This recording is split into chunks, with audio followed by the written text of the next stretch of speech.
Miren, hasta la semana pasada hemos estado comentando que en el tubo digestivo se vierte una cierta cantidad de secreciones en el tubo digestivo. Nosotros ya sabemos que la ganancia hídrica, ¿se acuerdan? Era alrededor de 2.300 mililitros diariamente. Lo ganamos a través de los alimentos y las bebidas. Pero también en el tubo digestivo se vierten todas las secreciones. Por ejemplo, se vierte ahí saliva, jugo salival, ¿no? Se vierte también jugo gástrico, ¿cierto? Jugo gástrico, ¿no? Jugo gástrico.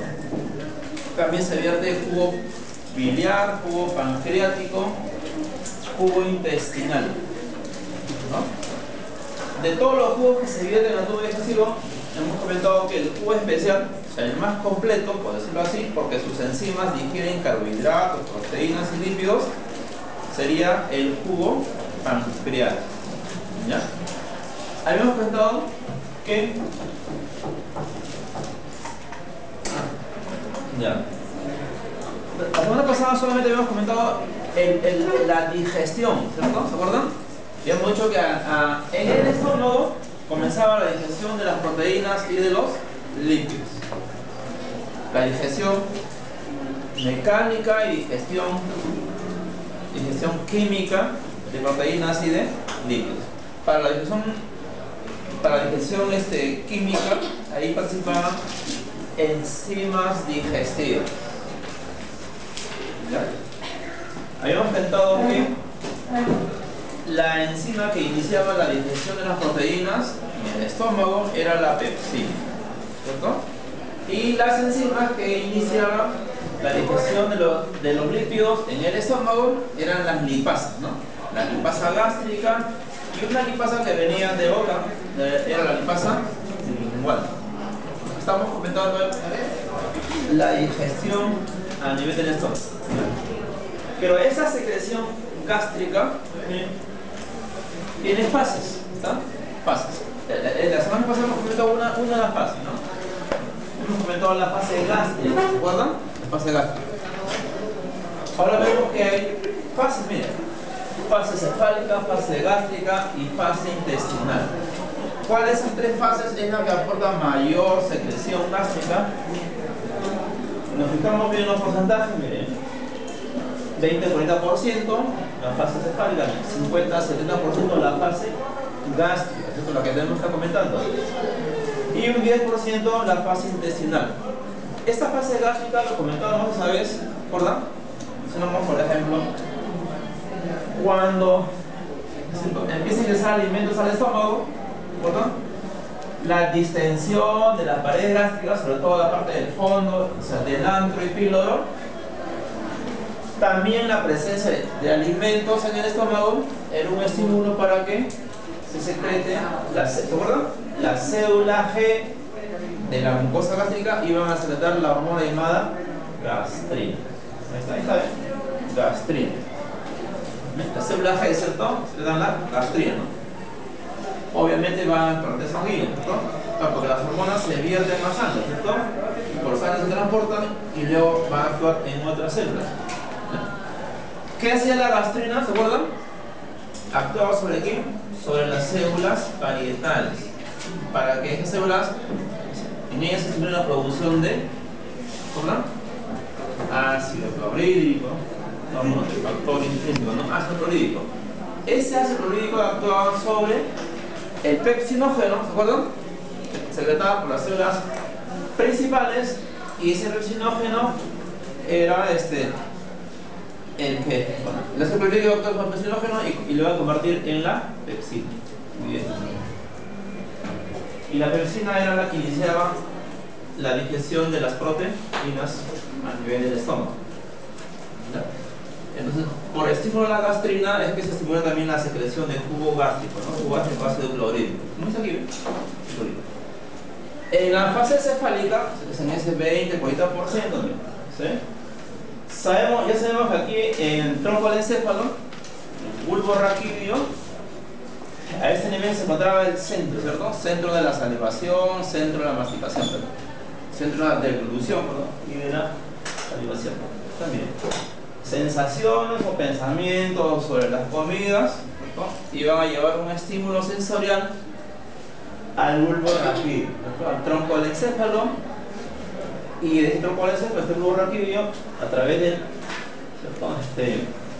de neuronas motoras excelentes, iban a estimular la secreción de esta hormona gastrina y por lo tanto aumentar la secreción de jugo gástrico salival, ¿no?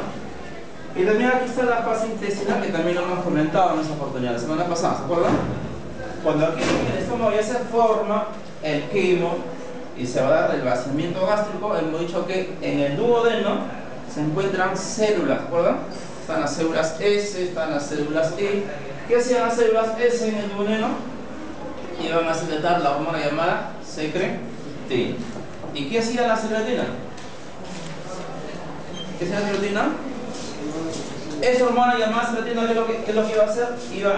Secretina, ¿qué es lo que hacía? Iba a estimular la secreción de jugo biliar o bicarbonato biliar y bicarbonato pancreático, ¿cierto? Para de una u otra manera neutralizar esa acidez que va a llegar volviendo a esta porción del duodeno medio alcalino. Además, también hemos comentado que esta secretina iba a inhibir la secreción del jugo gástrico y iba más bien a estimular la secreción del pepsinógeno, ¿cierto? Para devolver la alcalinidad al estómago, ¿cierto?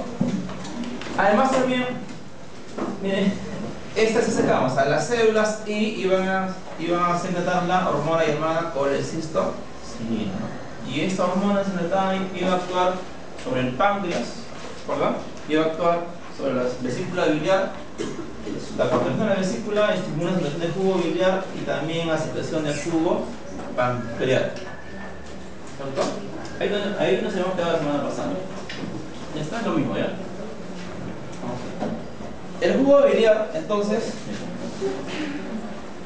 ¿qué cantidad se secreta diariamente de jugo biliar?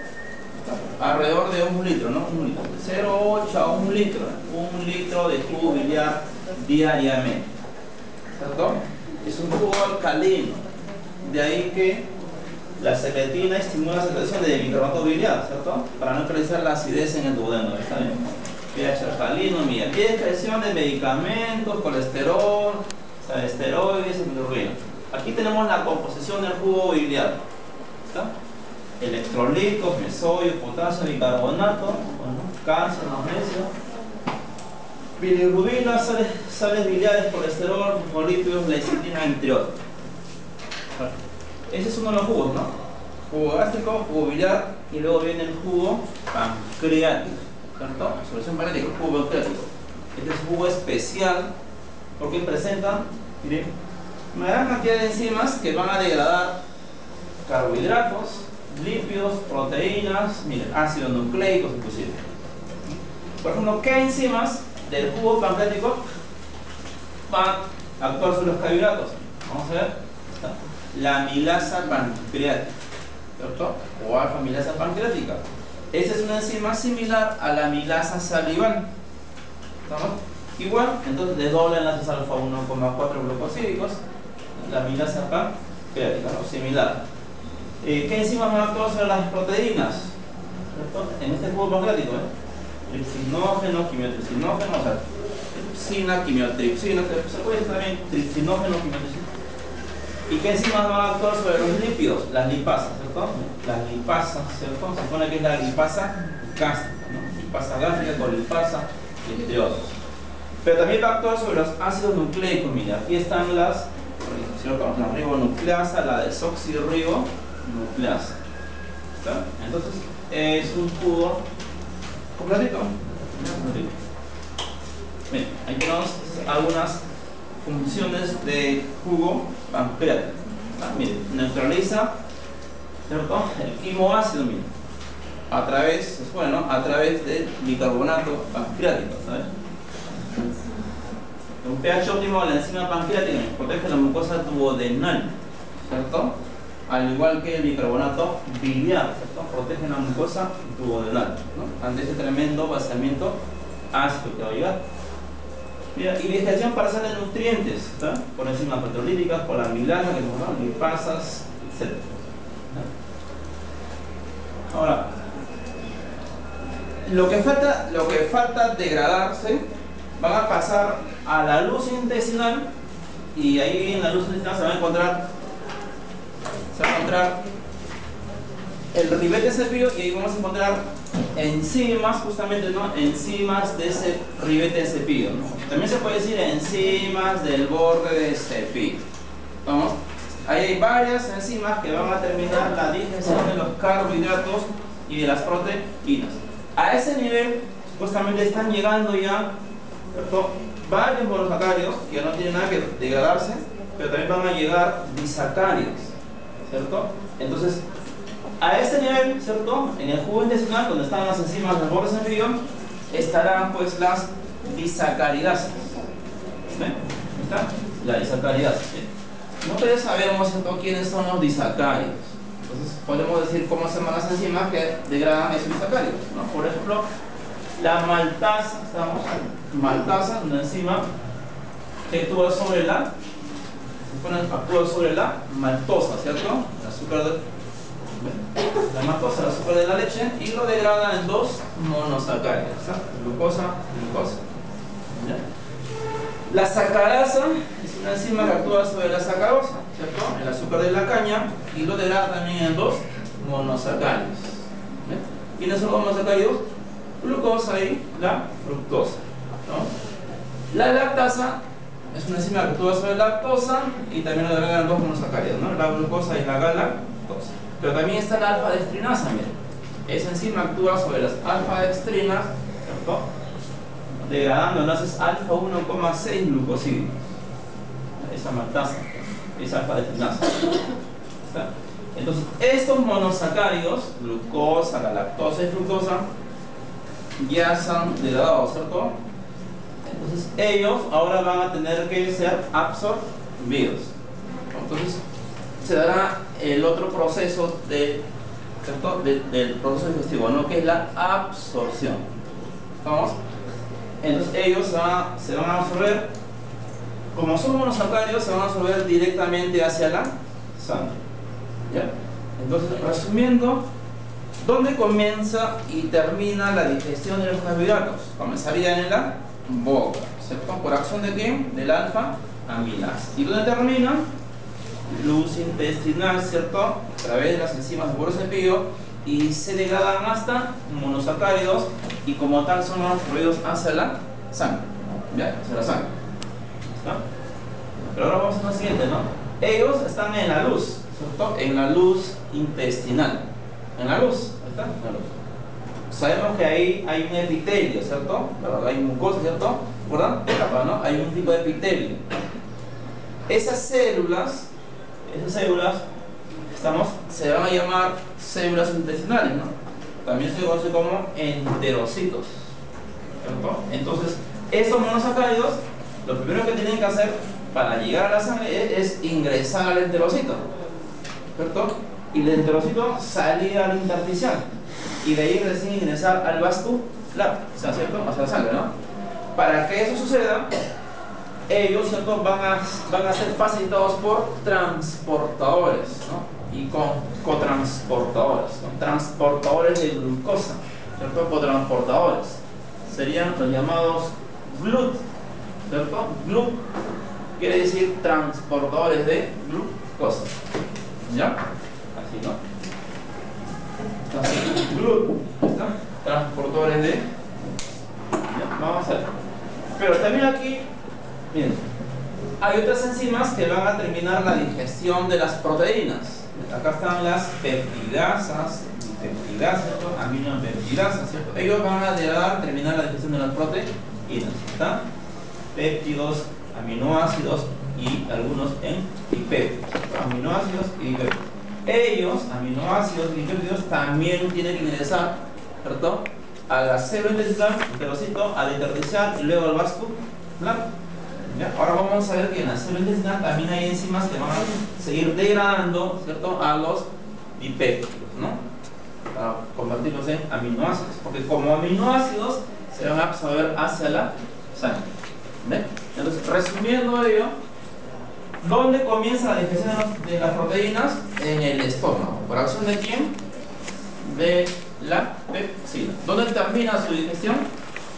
En la luz intestinal, ¿cierto? A través de las enzimas de porosepio como las peptidasas y peptidasas, por ejemplo. ¿Ven? También a este nivel, ¿cierto?, en las enzimas de porosepio se encuentran enzimas que van a actuar sobre los ácidos nucleicos. Miren, están las nucleosidases, núcleos en bases hidrogenadas y entonces. Vamos a ver. Esto es lo mismo, ya sabemos, ¿cierto? Miren, ¿quiénes son, cierto?, los disacáridos? Lactosa, azúcar de la leche, azúcar de la caña y azúcar de la malta, ¿cierto? Ellos van a ser degradados hasta monosacáridos. ¿Está? Ahora, vamos a bajar. Igual, miren, ¿no? Igual, ¿cierto? Las enzimas actúan sobre, ¿cierto?, sobre el sustrato, ¿cierto?, maltasa, sobre la maltosa y estrinas, miren, de lactasa, lactosa y el producto, ¿cierto? El monosacárido en este lado, ¿no? Igual, vamos a ver.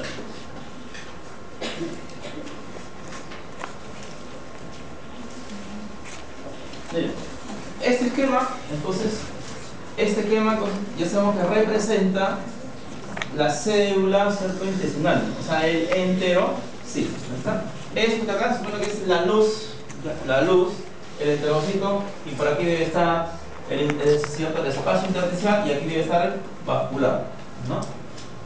Entonces, miren, a ese nivel se degrada hasta glucosa, la lactosa, fructosa, ¿cierto?, los monosacáridos. Ellos van a ingresar al enterocito ayudados por transportadores, ¿no?, o transportadores. ¿Estamos? La glucosa va a ingresar, miren, junto con el sodio por un mecanismo de transporte activo secundario. ¿Está? Nosotros ya sabemos que el transporte activo secundario, habían dos mecanismos de transporte, ¿cierto?, activo secundario.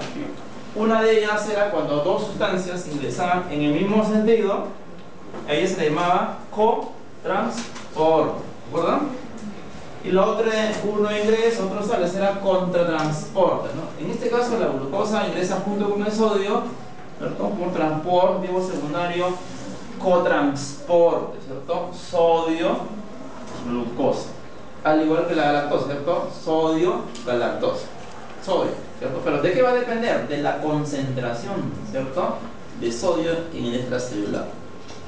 ¿Ya? Si esta concentración varía rápidamente, ahí se aprovecha, ¿cierto?, la glucosa y la galactosa e ingresa, pero van a estar ayudados por un transportador dependiente de sodio. Es el SGLT. ¿Está? Transportadores de glucosa dependientes de sodio. ¿Quiere decir, cierto? Entonces, la glucosa y la galactosa van a ingresar al enterocito, ¿cierto?, mediados por ese transportador de glucosa dependiente de sodio, mediante un mecanismo de transporte activo secundario con transporte. ¿Ya?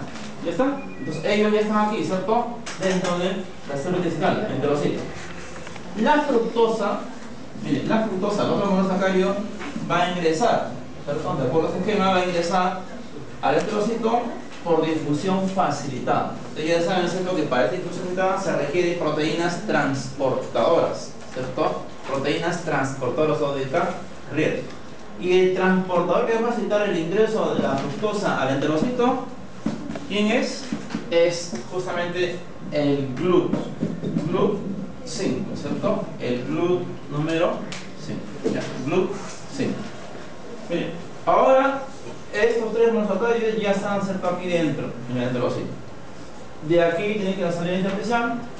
Los tres van a salir, ¿cierto?, del enterocito al intersticial, mediante, ayudados por un transportador también. sería el GLUT 2. ¿Vamos? Entonces la glucosa, la lactosa y la fructosa van a pasar al intersticial ayudado por el GLUT 2. ¿Ya? GLUT 2. Aquí también se observa lo siguiente también. Eso que está acá es un esquema que ya lo conocemos. Mire, salen 3 sodios y entre los potasios. ¿Qué cosa es esto? La bomba de sodio y de potasio.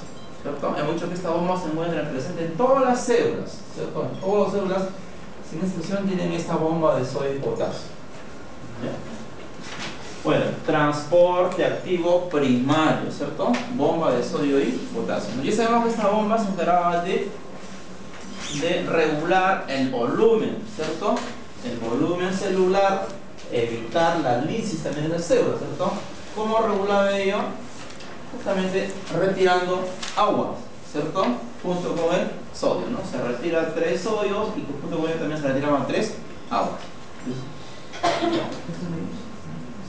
Está bien, ¿eh? Entonces, ellos 3, ¿cierto? Estos 3 monoclorales pasan al intersticial, mira, por difusión facilitada, ¿cierto? Mediadas por este GLUT 2, ¿no? Y luego, tenemos porta sanguínea y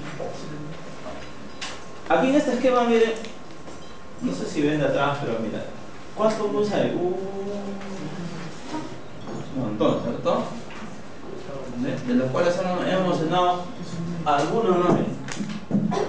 Este CGLT está aquí, mira, CGLT, inclusive hay 1 y 2, ¿cierto? Mire, por aquí debe estar el GLUT 2, el GLUT 5, ¿cierto? Miren, absorción de fructosa, miren, el GLUT 2, ¿no? Sensor de liberación de glucosa. Bueno, no vamos a complicar. Lo mismo sería para las proteínas, ¿cierto? Ya sabemos que las proteínas a nivel de la luz intestinal se degradan hasta aminoácidos y también péptidos, ¿cierto? Dipéptidos, péptidos. Entonces, ellos van a ingresar al entero, sí, ¿verdad? Aminoácido, ¿verdad? ¿Cómo ingresaba? ¿Cuál era el mecanismo de qué mecanismo de transporte? O bajo qué mecanismo de transporte el aminoácido ingresaba, ¿verdad? Al enterocito. Difusión simple era.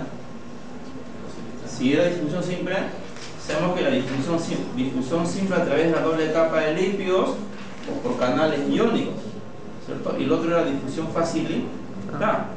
¿Cuál era? Difusión simple, porque sí, ¿cierto? Bueno, pero miren, aquí en la membrana de la célula intestinal hay peptidasas, pero también hay dentro, miren, peptidasas citosólicos y peptidasas de membrana, ¿cierto? O sea, estas peptidasas son las que van a completar, ¿cierto? Aquellas proteínas que todavía no se han degradado a aminoácidos. Mira, acá están péptidos, ¿cierto? Van a ser degradados a aminoácidos a través, ¿no? El pasaje aquí, por eso se puesto encima, y los que todavía aún así no se han degradados hasta aminoácidos, lo harán en el citosol. Los plasmas citosol de esta célula serán finalmente degradados hasta aminoácidos, ¿no? Pero ya por esas peptidasas citosólicas. Como aminoácidos, miren, como aminoácidos, igual, ¿cierto? Saldrán al intersticial y luego al vascular. Entonces se van a absorber bajo la forma de aminoácidos.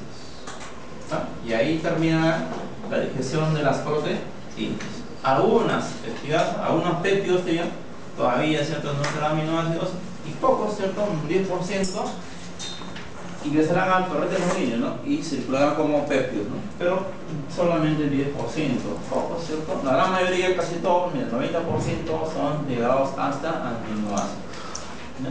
Los lípidos, sabemos que, miren, los lípidos se degradan hasta ácidos grasos, glicerol, ¿cierto? Ácidos grasos, monoglicerol, glicerol, ¿no?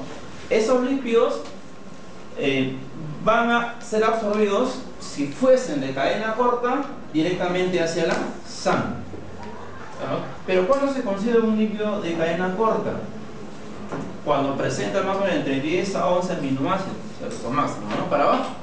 Pero si presentara más de 10 o 12 aminoácidos para arriba, ya se considera lípidos de cadena larga, ¿cierto? Ácidos grasos glicerol de cadena larga. Ellos van a ser absorbidos hacia la linfa, ¿ya?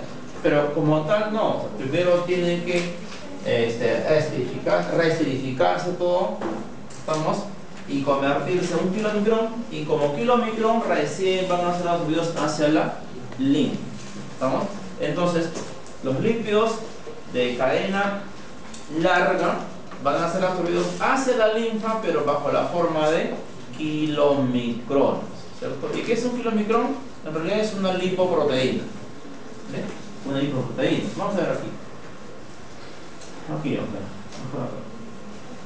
Acá no sé si ven de atrás, miren. Aquí se ve, ¿no? Sabemos que los lípidos simples más abundantes son los triglicéridos, ¿cierto? Miren, los triglicéridos. Pero ellos, miren, ácido graso, glicerol o monoglicéridos, ¿cierto? Van a ser absorbidos, van a ingresar a la célula intestinal. ¿Está? Si fuese de cadena corta, hemos dicho, se van de frente hacia la sangre.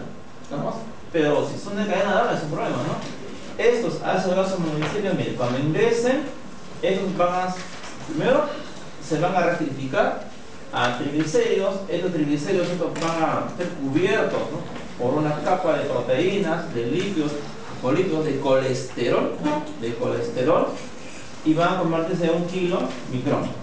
Y como kilomicrón recién van a ser absorbidos hacia la linfa. Y ahí terminaría la discusión de los lípidos. Vamos a ver los lípidos. Aquí simplemente era para mostrar qué es lo que se absorbe directamente a la sangre y qué a la sangre también. Ácidos grasos, si fuese de cadena corta, a la sangre, lo tomen. Monosacáridos, sangre. Aminoácidos, sangre. Monosacáridos, sangre. Glicerina, mira. Clean, ¿cierto? ¿Está? En este esquema se parece lo siguiente, ¿no? Lo que hemos comentado hoy, ¿no? Miren, ya sabemos que la ganancia hídrica es más o menos 2300, ¿cierto?, mililitros de agua que ingresa a tu digestivo.